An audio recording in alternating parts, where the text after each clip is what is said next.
Welcome back. In the spring of 2022, 18-day-old Owen Monroe became the first person to receive a partial heart transplant. Now, more than a year and a half later, doctors at Duke University say the new valves and arteries are growing, along with Owen. That may mean he won't need future risky heart surgeries. Owen was born with a congenital heart defect, and the standard procedures were not going to work on his tiny heart. So they decided to try something new. A donor match was found, and Dr. Joseph Turek and his team fused the arteries and valves from that heart into Owen's. Months later, Taylor Monroe said her son was acting just like a regular baby. Since the surgery, at least a dozen other partial heart transplants have been performed in children. Any physical activity is better for your heart than sitting, even sleeping. Researchers with the University College London confirmed what many already knew. Just a few minutes of movement provides heart benefits for people with a sedentary lifestyle. And the restorative process that comes from a good night's sleep is also better for the heart than sitting. It's important not just to get enough sleep, but also making sure that that's high quality, right? So making sure that you're having a restful sleep, that your body is able to relax. Doctors with UCL say daily activities can count as exercise. For example, when you go grocery shopping, you're going to lift 2 bags and walk into your house with them. That is incredibly useful for maintaining your muscle strength. Also, picking up cans and putting them in the fridge or on shelves, that's also useful. The CDC recommends 150 minutes of physical activity of moderate intensity every week. As the temperatures drop and home heating systems run to keep us warm, the risk of carbon monoxide poisoning increases. Carbon monoxide can quickly make people disoriented. Stephanie Stahl has one Delaware student's story of how technology saved her life. Natalie Nasaka is starting the new year grateful to be alive. I ended up losing consciousness. She's describing a bout of carbon monoxide poisoning that happened in her Smyrna, Delaware apartment. I was feeling extremely exhausted and my vision was getting blurry. Before she passed out, she reached for her watch. This button usually... She hit SOS, putting out the emergency call to 911. But when I heard the firefighters yell out, "Fire department," and they yanked me out of bed, I just started crying and saying, "I want to live, I want to live." Carbon monoxide is a gas that has no color, odor, or taste. It's called a silent killer, claiming more than 400 people a year and sending 50,000 Americans to the emergency room. As it is a lack of oxygen, really, that affects the body, there are certain things that do become irreversible.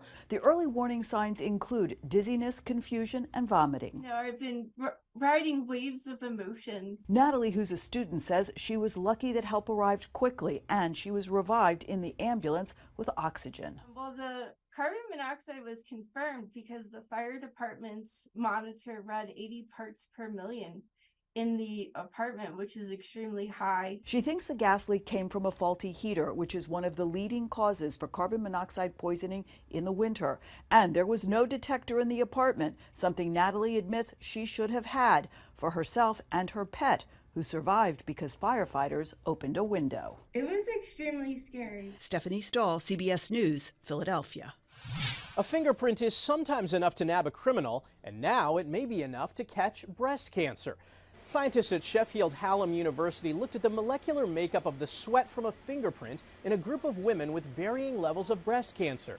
The test correctly predicted the results 97% of the time. I have discovered a few years ago the possibility to cross over from forensic to medical diagnostics using sweat. And sweat contains a lot of different molecules, but what we're interested in is proteins. Professor Simona Francese worked in forensics for nearly 15 years, profiling criminal suspects based off their fingerprints. She hopes the fingerprint can one day replace the standard mammogram, though not just yet. I am hopeful from the data that we have that this could be at least, and that's what we're aiming at, a first pass screening point. So where the patients come and take this simple, painless, non-invasive test, and if they are clean, if they don't have the pathology, they are spared from undertaking mammograms or biopsies that, of course, are very invasive. Guidelines in the U.S. suggest women should get a mammogram every 2 years, beginning at age 40. A popular New Year's resolution is to improve one's mental health, and cleaning up around the house can help achieve that goal. A 2009 study from UCLA found clutter can deeply impact self-esteem and mood.